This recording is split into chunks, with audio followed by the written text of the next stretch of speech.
আমাদের এক দফা সংখ্যালঘু নির্যাতন মুক্ত বাংলাদেশ প্রতিষ্ঠা করতে হবে এবং সনাতনী সম্প্রদায়ের 7 দফা দাবি রয়েছে। সংখ্যালঘু সুরক্ষা আইন, সংখ্যালঘু মন্ত্রণালয় সহ সংখ্যালঘু কমিশন গঠন করে এই দেশের সংখ্যালঘুদের নিরাপত্তা অর্জন করতে হবে। আদারওয়াইজ এবং অন্তর্বর্তীকালীন সরকারের যারা ক্ষমতা পেয়েছেন তারা যতক্ষণ পর্যন্ত এসে আমাদের দাবিগুলো নিয়ে সুস্পষ্ট কোনো বক্তব্য প্রদান করবে না ততক্ষণ পর্যন্ত আন্দোলন চলবে। আমরা আপনাদেরকে ধন্যবাদ জানাচ্ছি, যমুনা টেলিভিশনকে ধন্যবাদ জানাচ্ছি।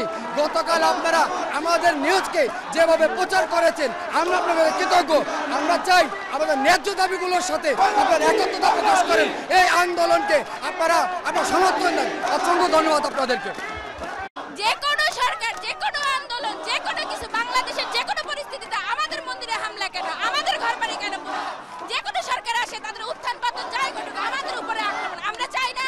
এগুলো বন্ধ হোক। আমাদেরকে স্বাধীন দেশে আমাদেরকে স্বাধীনতা চাই। আমরা একটাই কথা, আমাদেরকে নিরাপত্তা দিকে আমরা স্বাধীন দেশের স্বাধীন নাগরিক হিসেবে বাঁচতে চাই। আমরা এখানে মাথা উঁচু করে বাঁচতে চাই, বাঙালি জাতি হিসাবে বাঁচতে চাই, হিন্দু সনাতনী হিসাবে বাঁচতে চাই। আমরা আমাদের এই যে অত্যাচার এটা নিন্দা জানাই। আমাদের এই অত্যাচারের এই যে অত্যাচার আমাদের উপর হচ্ছে এটার প্রতিবাদ জানাচ্ছি আমরা। অবশ্যই আমরা বিচার চাই। আজকে বাংলাদেশ কোথায়? কেন আমাদের হিন্দুদের উপর এই অত্যাচার হবে? আমরা কেন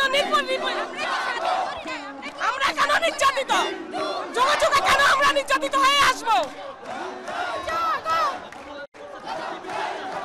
আমরা বিচার চাই, তারা জানি ন্যায় বিচার পাক, তারা জানি তাদের জানি ফাঁসি হোক আমরা চাই। আমাদের মা বোনদের উপর অত্যাচার হচ্ছে, আমাদের